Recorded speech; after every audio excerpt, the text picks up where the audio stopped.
বাংলাদেশের রাজনীতিতে এখন সবচেয়ে বড় প্রশ্ন আওয়ামী লীগের ভবিষ্যৎ কি। দলটি নিষিদ্ধ হবে নাকি আবারও রাজনীতির মঞ্চে ফিরে আসবে, এই বিতর্কের মাঝেই অন্তর্বর্তীকালীন সরকারের প্রধান উপদেষ্টার বক্তব্য নতুন করে আলোচনার জন্ম দিয়েছে।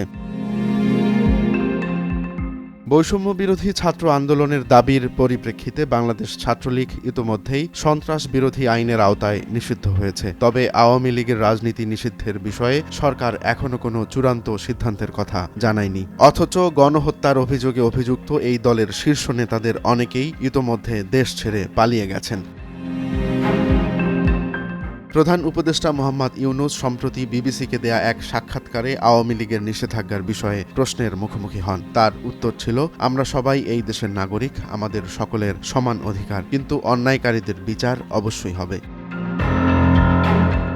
তার বক্তব্যে একদিকে গণতান্ত্রিক অধিকার সংরক্ষণের ইঙ্গিত থাকলেও অন্যদিকে অপরাধীদের বিচারের কথাও উঠে এসেছে। তবে এ বিচার কবে হবে, কিভাবে হবে, আওয়ামী লীগের ভবিষ্যৎ কি হবে, এই প্রশ্নের কোনো সরাসরি উত্তর মেলেনি।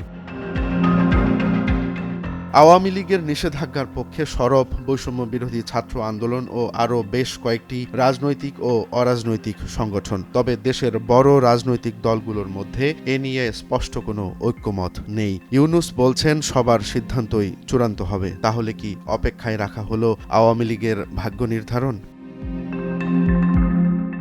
বৈষম্য বিরোধী ছাত্র আন্দোলনের দাবি শুধু ছাত্রলীগ নিষিদ্ধ করলেই হবে না, আওয়ামী লীগকেও নিষিদ্ধ করতে হবে। কারণ এই দলটি ছিল রাষ্ট্রীয় দমন পীড়নের মূল পরিকল্পনাকারী। তাদের ভাষায় এটি কোনো সাধারণ রাজনৈতিক দল নয়, বরং একটি পরিকল্পিত অপরাধীদের সংগঠন।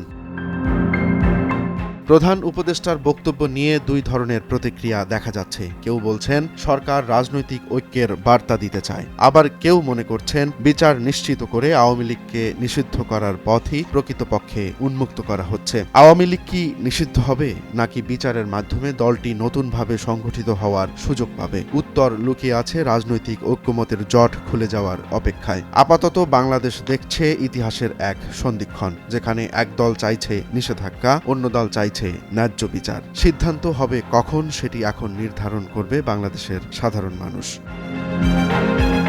রোমান্স তালুকদার, নয়া দিগন্ত।